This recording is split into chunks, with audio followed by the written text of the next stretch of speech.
के ऊपर जेल और जेल से जुड़ी हुई बहुत सारी साजिशों की कहानी आपने शुरू की, लेकिन ये कहानी जेल और जेल की साजिश की नहीं है, बल्कि ये कहानी उससे पहले कहीं बाहर की है। कहानी साउथ अफ्रीका के बेहद खूबसूरत शहर केप टाउन की है।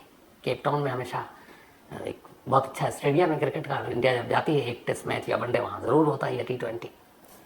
तो इसी केप टाउन में 25 साल का एक नौजवान रहा करता था। उसका नाम है थाबो बेस्टर। थाबो बेस्टर साउथ अफ्रीका का नागरिक, 25 साल की उम्र, बेहद कम वक्त में बहुत सारे पैसे कमाना चाहता था। अब ये तभी मुमकिन है जब आप गलत रास्ते पर चले, क्योंकि ईमानदारी से बहुत जल्दी पैसे नहीं कमाए जा सकते। थाबो बेस्टर ने एक तरीका अपनाया। सोशल मीडिया पे खुद एक्टिव रहा करता था। उसने अपने कुछ फेसबुक अकाउंट खोले अलग अलग, और उस फेसबुक अकाउंट के जरिए वो खास तौर पर साउथ अफ्रीका की तमाम मॉडलों को अपनी तरफ रिझाता और फंसाता।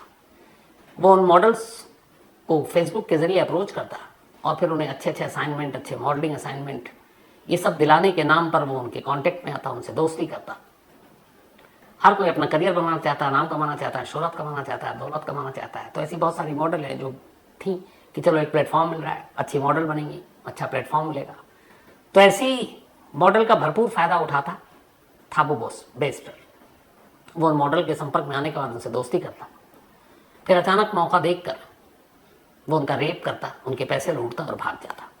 2010-11 में ऐसे एक के बाद एक बहुत सारे इंसिडेंट हो गए।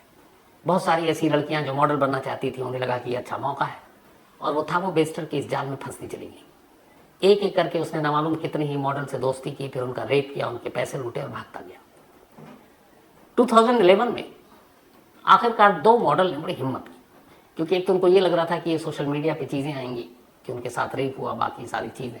सिर्फ अपने देश में ये नहीं है, इज्जत और इस सारी चीज़ों की बातें दुनिया के हर देश में होता है।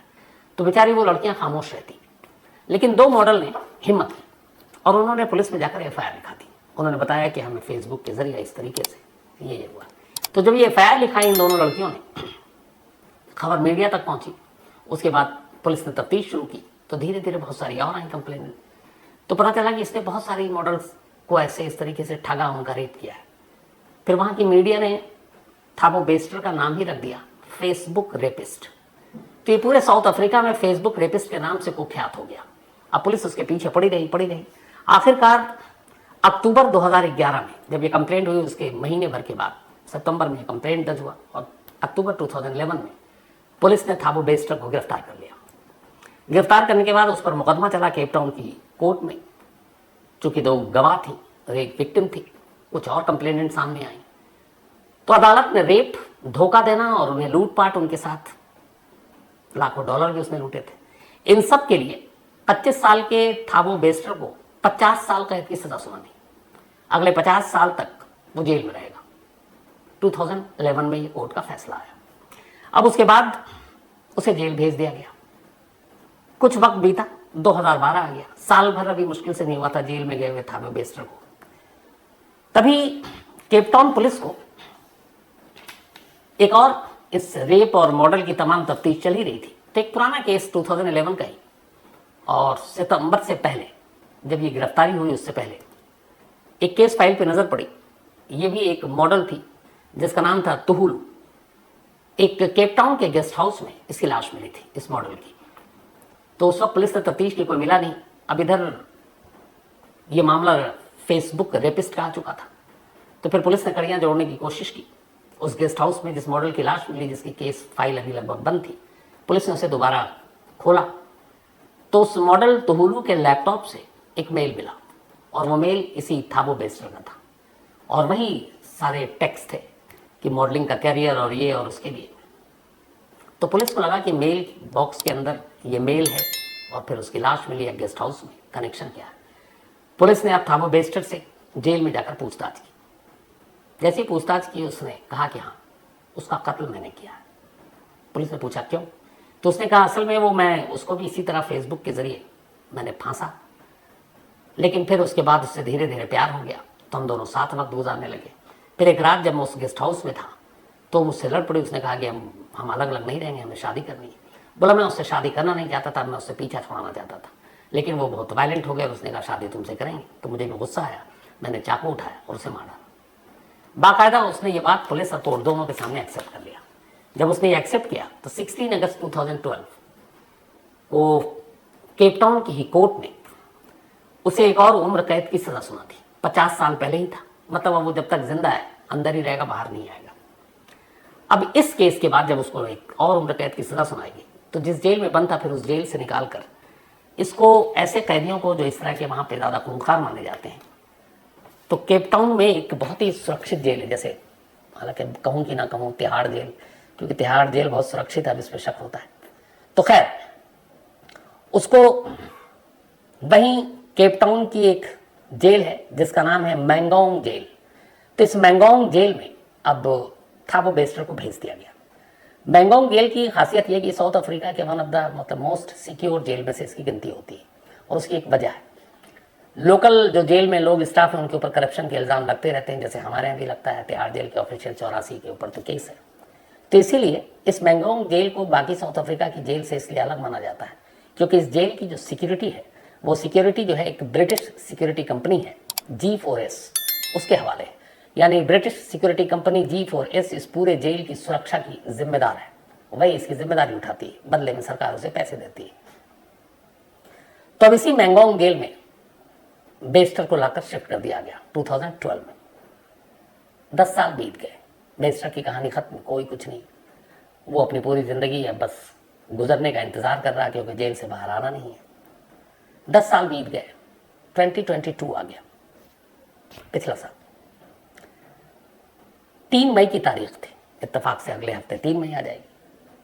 तो 2022, 10 साल हो गए हैं बेस्टर को जेल में। जेल के अंदर उसका बड़ा अच्छा व्यवहार, बड़ा कैदियों से, जेल ऑफिशियल से मिलनसार, बड़ा अच्छे से मिलता। शायद उसे उम्मीद थी कि अब वो कभी बाहर तो आएगा नहीं, तो उसके पूरे बर्ताव में भी अब बहुत सारी तब्दीली आ गई थी।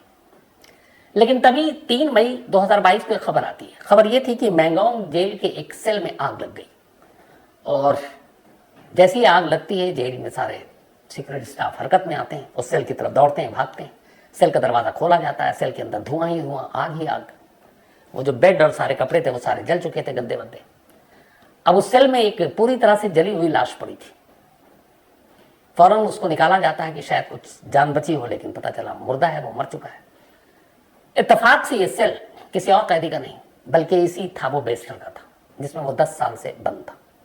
अब उसी सेल से, हर सेल में एक कैदी इसको रखा गया था।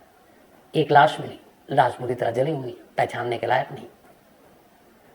तो ये डिक्लेयर कर दिया गया जेल अथॉरिटी और G4S जो जेल सुरक्षा की कंपनी थी कि थाबो बेस्टर आग में जलने से मर गया। ये बात कोर्ट तक पहुंचती है, कोर्ट को भी खबर दी गई कि अब ऐसा हो चुका है। अब थाबो बेस्टर की फाइल बंद, जो उसके ऊपर सजा थी, सजा काटनी थी, चूंकि अब वो इस दुनिया में नहीं है। लोगों ने उसके बारे में बात की कि चलो फेसबुक रेपिस्ट मर गया, उसका ऐसे अंजाम होना था जो उसने किया था। तो धीरे धीरे वक्त बीता और लोग इसको भी भूलने लगे। 7 महीना बीत गया। 3 मई की बात थी जब ये आग लगी थी। दिसंबर 2022 का महीना आ गया।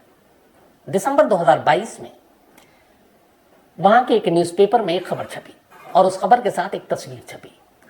ये जो खबर थी ये एक ह्यूमन राइट्स पर एक आर्टिकल था, और उस आर्टिकल में पेपर का नाम था ग्राउंड अप। उसमें एक तस्वीर थी।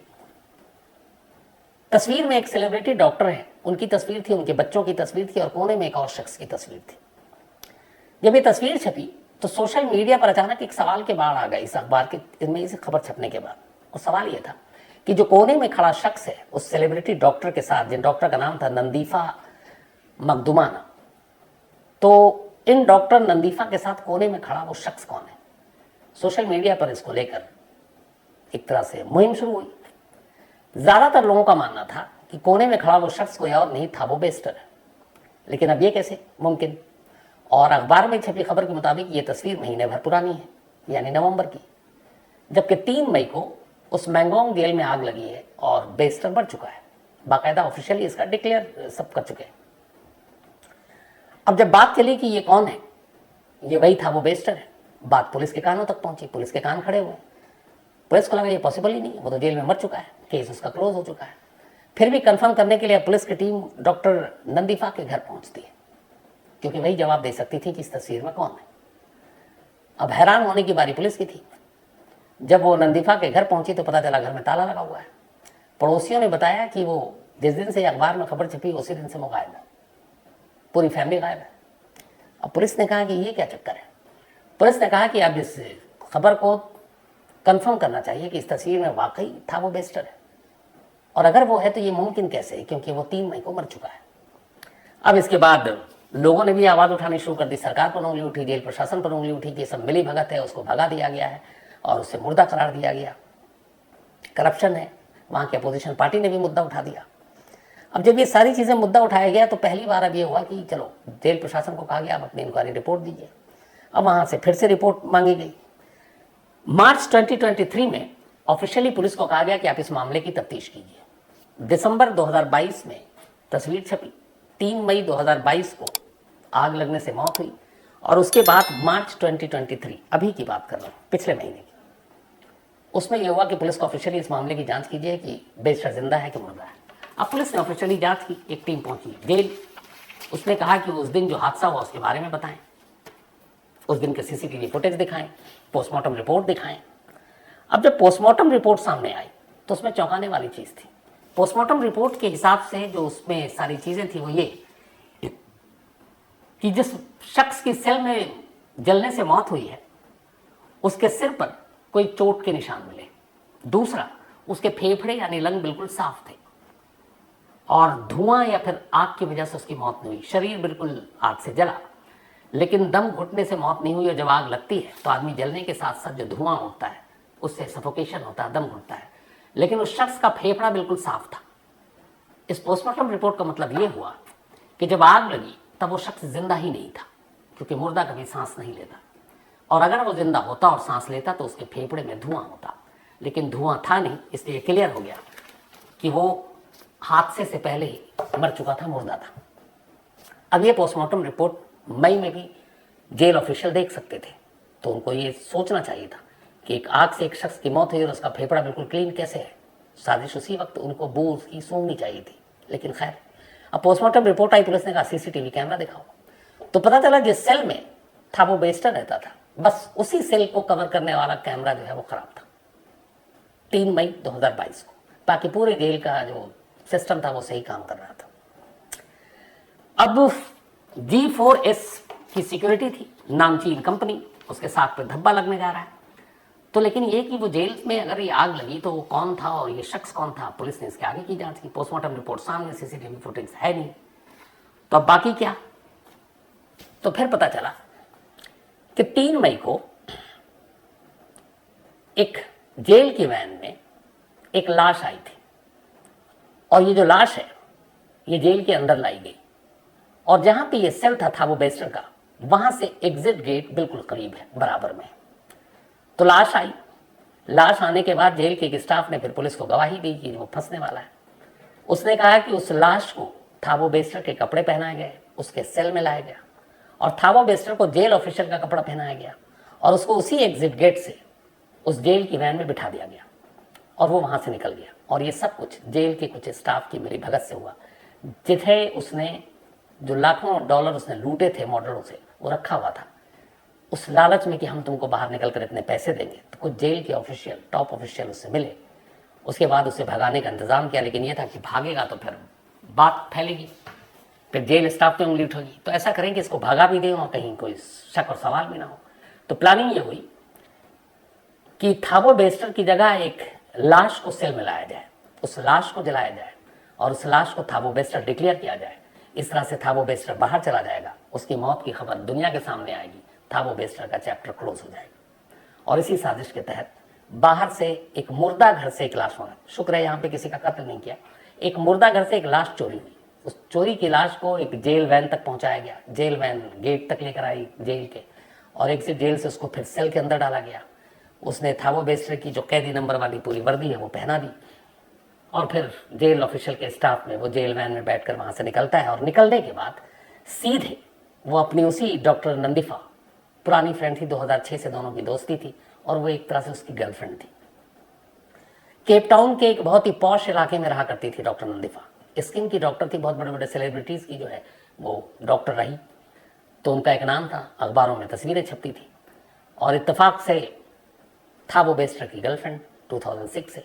तो जब वो जेल से भागा 2022 में, तो सीधे नंदीफा के पास पहुंचा।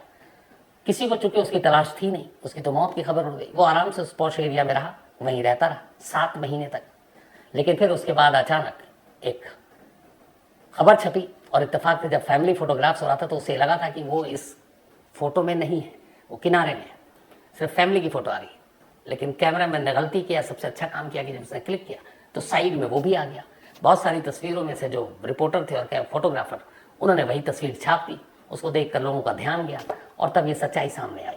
अब जब ये क्लियर हो गया तो जेल के बहुत सारे स्टाफ को बर्खास्त किया गया, उनके खिलाफ इंक्वायरी बैठी, वहाँ के पार्लियामेंट में ये मामला उठा, सरकार को घेरा गया। लेकिन अब ये था कि ये कहाँ है, था वो बेस्टर। अब उसकी तलाश शुरू हुई। पुलिस को पता चला कि कुछ दिन वो वहाँ से निकल के भागे, अलग अलग रहे थे, लेकिन ये जानकारी मिली कि वो देश छोड़कर भाग चुका है और डॉक्टर नंदीफा उसके साथ है। अब पुलिस ने इंटरपोल को अलर्ट किया। इंटरपोल के जरिए इन दोनों की तलाश शुरू की। तमाम अफ्रीकी देशों में एयरपोर्ट पर अलर्ट था और आखिरकार एक जानकारी मिली लास्ट में पुलिस को 7 अप्रैल 2023, इसी महीने 7 अप्रैल को, यानी लगभग 3 हफ्ते पहले इंटरपोल से जानकारी मिली कि थाबो बेस्टर और डॉक्टर नंदीफा ये दोनों तंजानिया एयरपोर्ट पर है और वहाँ से कहीं और भागने के फिराक में है। खबर मिलते ही इंटरपोल ने उन दोनों को रोक लिया, क्योंकि पहले से अलर्ट थी। उसके बाद केप टाउन की पुलिस पहुंचती है, उनके हवाले किया जाता है और 7 अप्रैल 2023 को इस फेसबुक रेपिस्ट थाबो बेस्टर और उसकी दोस्त डॉक्टर नंदीफा को गिरफ्तार कर वापस साउथ अफ्रीका लाया जाता है। साउथ अफ्रीका लाने के बाद अब उसे एक दूसरी जेल में रखा गया है। इंक्वायरी बैठी जा चुकी है, पूरी हो रही है कि और कौन कौन लोग इसमें इन्वॉल्व हैं, उससे भी पूछताछ हो रही है। और अब यह है कि 2 50 साल और 1 उम्र कैद तो पहले ही उसके हिस्से में।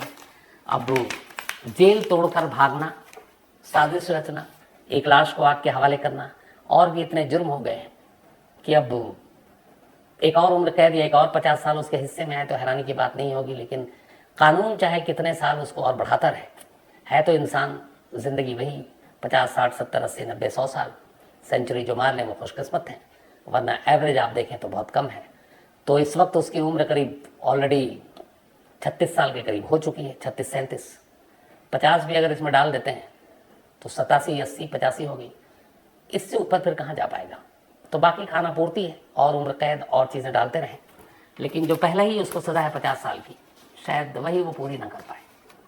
तो ये थी कहानी जेल में रची गई साजिश की। जेल में अक्सर जिंदा कैदियों को लाया जाता है, वहाँ एक मुर्दा लाया गया था ताकि एक जिंदा बाहर जा सके। तो कहानी में फिलहाल इतना ही।